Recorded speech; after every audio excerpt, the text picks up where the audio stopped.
Elali, moi j'ai le tatu de moi.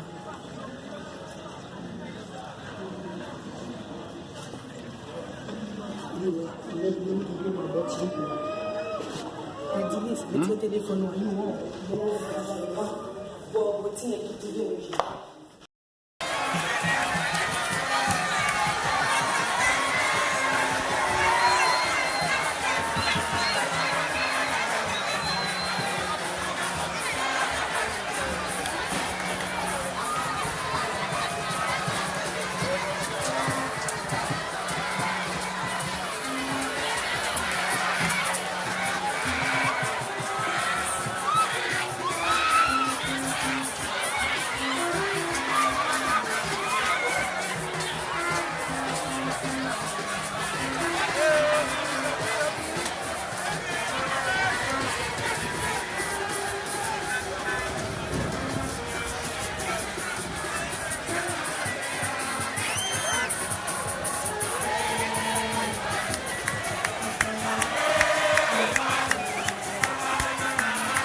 La jeunesse, professeur, autorisant, paysans, opposition.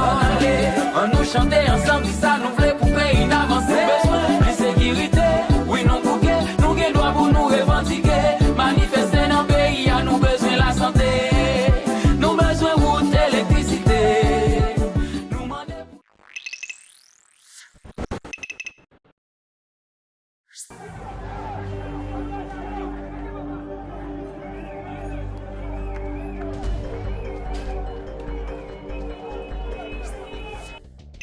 Vous voulez savoir où se trouve l'argent de Petrocaribé? On vous le raconte. Les manifestations ne sont pas spontanées. Saviez-vous qui est derrière tout cela? Dimitri Vorb. Oui, vous avez bien entendu, Dimitri Vorb. Cela vous semble étrange qu'un entrepreneur prestigieux finance les manifestations? Eh bien non. Sous le gouvernement Préval, on lui a octroyé un contrat d'une durée de 15 ans pour distribuer 50 kW d'électricité avec le carburant de Petrocaribé à Port-au-Prince, avec une surfacturation de 126 millions de dollars.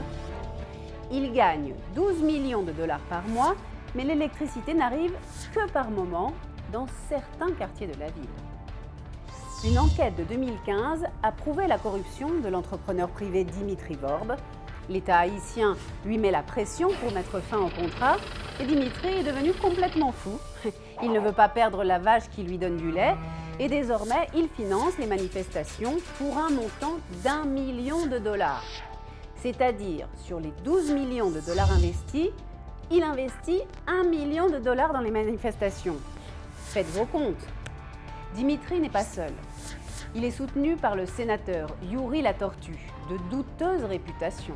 Vous savez, celui que l'on surnomme Monsieur 30%, c'est la commission qu'il gagne pour les services rendus. Cela dit, vous voulez savoir où se trouvent les fonds de Petrocaribé? Uniquement entre 2012 et 2018, Petrocaribé a financé plus de 400 chantiers, parmi lesquels des écoles, des terrains de sport, des espaces publics, des routes, l'électricité, des logements. Tout ce que vos yeux peuvent voir à Port-au-Prince, c'est Petrocaribé. Quasiment toute la reconstruction de Haïti après le tremblement de terre, c'est Petrocaribé. Les nouveaux immeubles gouvernementaux détruits par le tremblement de terre ont été construits par Petrocaribé. Et saviez-vous que paradoxalement, les rues par où passent les manifestations ont été édifiées par Petrocaribé? Souvenez-vous aussi qu'en 2010, le commandant Chavez a annulé la dette du peuple haïtien envers Petrocaribé. Ne vous laissez pas duper. Dites non à Dimitri. Dites non à sa corruption.